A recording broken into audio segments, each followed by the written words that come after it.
কুলের চাটনি বানানোর জন্য আমি প্রথমে কুলগুলোকে আধ ঘন্টা গরম জলে ভিজিয়ে নেব। এখন কড়াই বসিয়ে তাতে সর্ষের তেল দিয়ে প্রথমে ফোড়নে আমি দিয়ে দিচ্ছি কালো সর্ষে, আর একটা শুকনো লঙ্কাকে আমি ছোটো ছোটো পিস পিস করে তেলের মধ্যে দিয়ে দিচ্ছি। এই কুলের টক খেতে লাগে খুবই ভালো। এখন আমি আধ ঘন্টা গরম জলে ভিজিয়ে রাখা কুলগুলোকে দিয়ে দিলাম তেলের মধ্যে। ভালোভাবে কুলগুলোকে আমি সেদ্ধ করে নেব। খুন্তির সাহায্যে আমি কুলগুলোকে ভালোভাবে ঘেঁটে নেব, আর ভালোভাবে সেদ্ধ হওয়ার জন্য আমি দিয়ে দিলাম আবার একটু জল। ভালোভাবে কুলগুলোকে আমি সেদ্ধ করে নেব। দেখুন বন্ধুরা, কুলগুলো সেদ্ধ হতে শুরু করে দিয়েছে।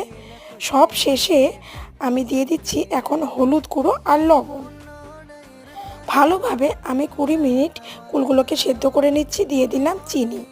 চিনি দিয়ে 10 মিনিট ফুটিয়ে কুলের চাটনি আমার একদম রেডি।